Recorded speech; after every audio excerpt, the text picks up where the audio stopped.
ሰላም ሰላም የያው ቃል ሚዲያ ተከታታዮች እንደምን አላችሁ? በያላችሁበት የጌታ ኢየሱስ ክርስቶስ ጸጋ ከሁላችሁ ጋር ይሁን። ወንድማችሁ ዮናስ በድሉ ነኝ። ዛሬም እንደተለመደው በአዳዲስና በአጫጭር አስተማሪ ቪዲዮዎች ወደ እናንተ መጥቻለሁ። ለዚህ ቻናል አዲስ የሆናችሁ ሰብስክራይብ፣ ሼር በማድረግ እንዲሁም ደግሞ ይህንን ቪዲዮ ላይክ በማድረግ እንድትመለከቱት በጌታ ፍቅር ጠይቃለሁ። እስከ ፕሮግራም ፍጻሜ ድረስ አብራችሁን ቆዩ። መልካም ቆይታ። ሰዎች ይቅርብኝ ምኞቴ ይቅርብኝ ምናምኔ እያሉ ሲዘምሩ ገረማል። ለምንድን ይቀርብኝ ዋይ እቺም ኑሮ ሆና ከዚህም ኑሮ ላይ አስቀነሳ ትችላለህ። ይቅርብኝ ምኞቴ አምሮቴ ምናምን ለምን ምኞትሽን ከበረከቱ የሚያረካ የሚያጠቅም ይሰማል ወይ? አሁን ይህም ኑሮ ሆኖ ከኪራይ ቤት አምሮቴ ብለህ ትችለዋለህ ወይ? እጅ ወዳፍ እየኖርክ ለምን ታስመስላል? ለምን ተዋሻል? አምሮቴ መሻቴ የሚቀርበት ከክርስትና ጋር የሚጋጭበት ምን ምክንያት? አንድ በሌላ ሃይማኖት ውስጥ ያሉ መምህር ሲናገሩ እንደዚህ ብሎ ተናገሩ። የሰው አለማስተዋልና አለማንበብ እኛን ሊቅና አስተዋይ ያደረገን አሉ። አየህ፣ የእግዚአብሔርን ቃል የማታነብ ከሆነ እንደዚህ አይነት ነገሮች የእግዚአብሔር ሐሳብ ይመስሉሃል። አየህ፣ እንደዚህ አይነት ነገር ስትሰማ በጣም ልብ ደስ ይሰኛል። ምክንያቱም እግዚአብሔር ምኞቴን ሊሰጠኝ ነው ማለት ነው፣ ምኞቴን ይሰጠኛል ማለት ነው። አየህ፣ እንዲህማ ቢሆን ኢየሱስ ክርስቶስ ባልተሰቀለ ነበር። እንዲህማ ቢሆን አባቶች ባልተሰደዱና ባልተገደሉ ነበር። አየህ፣ ለሰውን ደስ የሚያሰኝና የሰውን ምኞት የሚያጠግብ ስብከት ቢኖራቸው ኖረው ዓለም ሁሉ ከፍ አድርጎ በስኬት ማማ ላይ ይሾማቸው ነበር እንጂ አያሳድዳቸው ነበር። ይኸውልህ መጽሐፍ ቅዱስ ሲናገር እንደዚህ ብሎ ይናገራል። አንደኛ ጢሞቴዎስ ምዕራፍ 6 ከቁጥር 3 ጀምሮ እንደዚህ ይላል፣ እነዚህን አስተምርና ምከር። ማንም ልዩ ትምህርት የሚያስተምር ከጌታችንም ከኢየሱስ ክርስቶስ በሆነው ጤናማ ቃልና እግዚአብሔርን ለመምሰል በማይስማማ ትምህርት የማይጠጋ ቢሆን በትዕቢት ተነፍቷል፣ አንዳችም አያስተውልም። ነገር ግን ምርመራን በቃልም መዋጋትን እንደ በሽተኛ ይናፍቃል። ከነዚህም ቅናትና ክርክር፣ ስድብም፣ ክፉ ሐሳብም፣ እርስ በርስ መናደድም ይወጣሉ። አእምሯቸው በጠፋባቸው እውነትንም በተቀሙ እግዚአብሔርን መምሰል ማትረፊያ የሚሆን በሚመስላቸው ሰዎች ይገኛሉ። እንደነዚህ ካሉት ሰዎች ራቅ። ኑሮዬ ይበቃኛል ለሚለው ግን እግዚአብሔርን መምሰል እጅግ ማትረፊያ ነው። ወደ ዓለም ምንም እንኳን አላመጣንምና አንዳች ልንወስድ አይቻለንም። ምግብና ልብስ ከኖረን እርሱ ይበቃናል። ምግብና ልብስ ከኖረን እርሱ ይበቃናል። ዳሩ ግን ባለጠጎች ሊሆኑ የሚፈልጉ በጥፋትና በመፍረስ ሰዎችን በሚያሰጠምና በሚያሰንፍ በሚጎዳም በብዙ ምኞትና በፈተና ወጥመድ ይወድቃሉ። በብዙ ምኞትና በፈተና ወጥመድ ይወድቃሉ። ገንዘብን መውደድ የክፋት ሁሉ ስር ነውና አንዳንዶች ይሄንን ሲመኙ ከሃይማኖት ተሳስተው በብዙ ስቃይ ራሳቸውን ወጉ። አንተ ግን የእግዚአብሔር ሰው ሆይ ከዚህ ሽሽ። ጽድቅን፣ እግዚአብሔርን መምሰል፣ እምነትን፣ ፍቅርን፣ መጽናትን፣ የዋህነትን ተከታተል። መልካሙን የእምነት ገድል ተጋደል። የተጠራለትንም በብዙ ምስክሮች ፊት በመልካም መታመን የታመንክለትን የዘላለም ሕይወት ያዝ አለ። አየህ፣ ሁለቴ እዚህ ቦታ ላይ ምኞትህን እግዚአብሔር እንደማይሰጥና ይልቁኑ ያንተ ምኞት ከእግዚአብሔር እንደሚያረቅ ይናገራል። ብዙ ሰዎች በምን የሚፈተኑ ይመስላል? ምኞት እኮ ሲያድርባቸው እኮ ነው አይደል? የዚህ ዓለም ኑሮ ላይ ምኞት ሲያድርባቸው አየህ፣ የእግዚአብሔርን ፈቃድ ከማድረግ ይልቅ አይደል ለማትረፍና በዚህ ዓለም የሆነ ነገር ጌን ለማድረግ የእግዚአብሔርን መንገድ ጥለው ይሄዳሉ። ሲመኙ ከሃይማኖት ተሳስተው ራሳቸውን ወጉ እያለ እኮ ነው። የቱ ጋር ነው እግዚአብሔር ምኞታችንን ያደርግልናል፣ የልብን መሻት ይሰጣል ብሎ የሚናገረው? ማስተዋል ይሁንልን። ለምንድን ነው የእግዚአብሔርን ቃል ለራሳችን ትዊስት የምናደርገው? አየህ፣ ትዊስት የሚደረግበት ሪዝን ሰው ይህንን ሲሰማ ደስ ስለሚለውና አንተ እውነተኛ ስለምትመስለው ነው። ሰውየው ይህንን ሳያቀርተው እንዳይመስል ደስ እያሰኘ ያለውን ነገር እየነገረ ወደ ክፋት መንገድና የእሱ መጠቀማና ባሪያ ሊያደርግ ስለፈለገ ነው። ብዙ ሰዎች ከዚህ ፐርሰን ወገን ሆኖ የሚወግኑልህ አየህ፣ የልባቸውን ሀሳብ በዚህ ሰው ስለሚሰሙ ነው። መንቃትና ማስተዋል ይሁንልን። ጸጋ ይብዛልን። ብሩካን ናችሁ። አሜን። ይህንን ቪዲዮ ስሰማው ዮናታን ምነካው ብዬ ነው ያልኩትና ምክንያቱም መጽሐፍ ቅዱስን እያነበበ ወንጌል እየሰበከ ለምን ምኞቴ ይቅርብ፣ ለምን መሻቴ ይቅርብ፣ ምኞቴና መሻቴ ከክርስትና ጋር ምንም የሚያገናኘው ነገር የለም ብሎ ሲናገር በጣም ገረመኝ። መጽሐፍ ቅዱስ እኮ የክርስቶስ ኢየሱስ የሆኑት ስጋን ከክፉ መሻትና ምኞቱ ጋር ሰቀሉ ነው የሚለው። አንድ የብሉይ ኪዳን ጥቅስ መዝሙረ ዳዊት ላይ ያለን የብሉይ ኪዳን ጥቅስ አገኘህና ንግግር ክርስትና ነው ማለት አይደለም። በምድር ያሉ ብልቶቻችሁን ግደሉ ነው የሚለውና ይሄ አልጠግባይነትን፣ ሆዳምነትን ከህይወታችን ነቅለን ነው እንጂ ማውጣት ያለብን ምኞታችን መሻታችንን። እንዲያውም እችም ኑሮ ሆና ምንሆን ነው የምትዋት እና እችም ኑሮ ሆና ምንሆን ነው የምትዋት? እንዳትተዋት። መሻትህና ምኞትህን እንዳትተው ብሎ እኮ ነው እያስተማረ ያለውና እውነት ለመናገር የሰው ልጅ ልቡ ከሕፃንነቱ ጀምሮ ክፉ ነው ይላል። የትኛው መልካም የሆነ ምኞታችን ነው?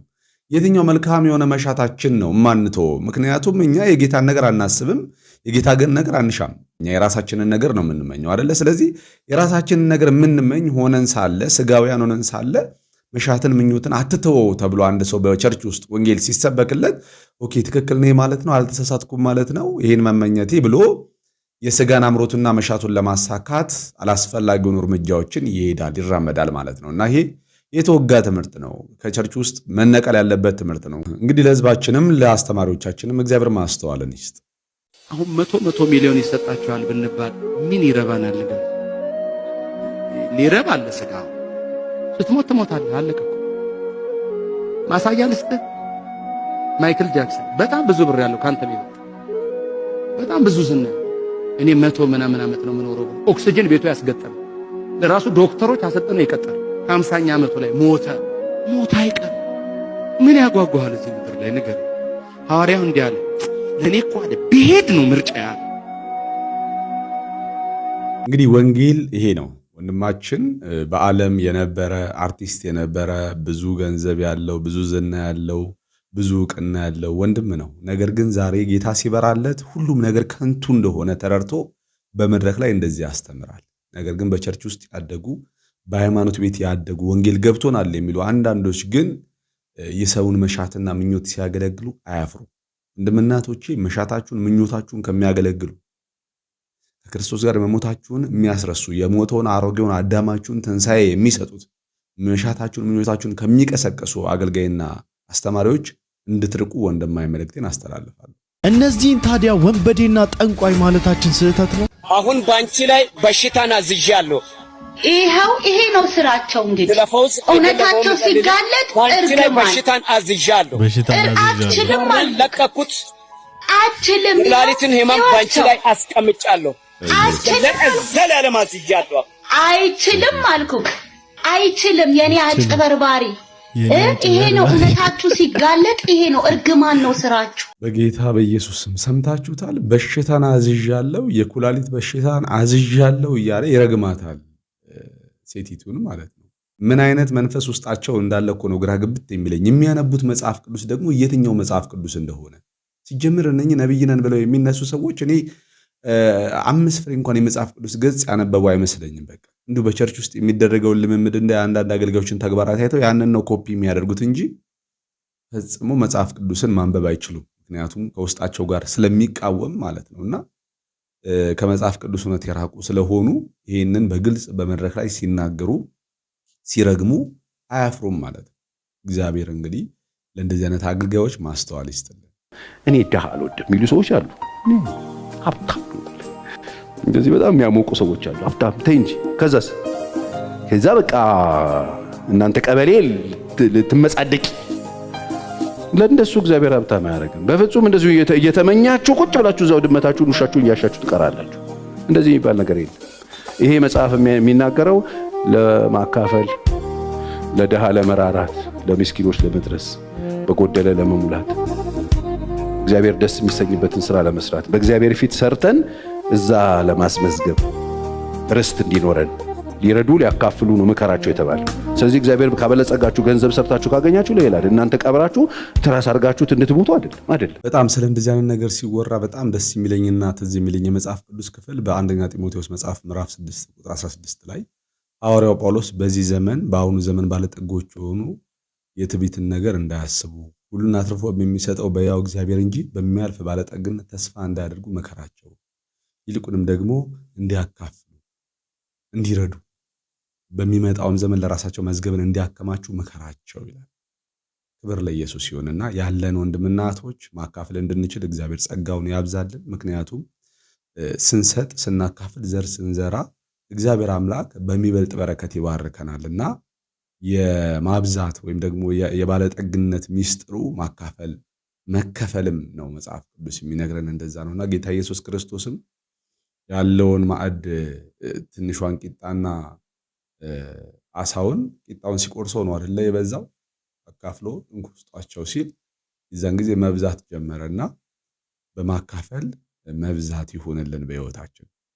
ዓለም ድብልቅልቁ ወጥቶ የክርስቶስን ስም የምትጠራ ቤተክርስቲያን ሰላም ብትሆን መተን እንደበቅ ነበር።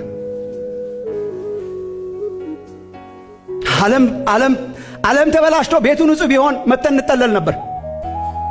የዓለም ጣራው አፍስሶ የቤተክርስቲያን ጣራ ሰላም ቢሆን ዝናብ እንዳይመታን መተን እንጠለል ነበር።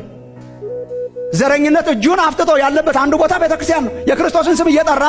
የክርስቶስን ስም እየጠራን ጋሻና ጦር አልጣልንም። ገና ደብቀን አስቀምጠናታል ለአንድ ቀን ለመጠባበቂያ።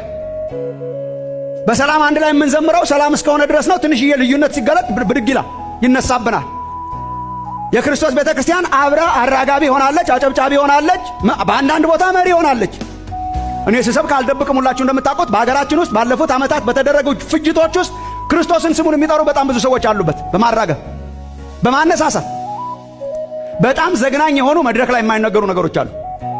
በጣም ዘግናኝ የሆኑ የጌታን ስም የሚጠሩ ሰዎች የመሯቸው፣ ክርስቲያኖች የመሯቸው፣ አገልጋዮች የመሯቸው ሰዎች ቤተክርስቲያን አዳራሽ ውስጥ እንኳን መጥተው እንዳይጠለሉ የሆነበት ጊዜ ነበር። በጣም ብዙ ሰው ንስሐ መግባት ይፈልጋል። ስለ ኢትዮጵያ ችልችን ማንሳት አይፈልግም።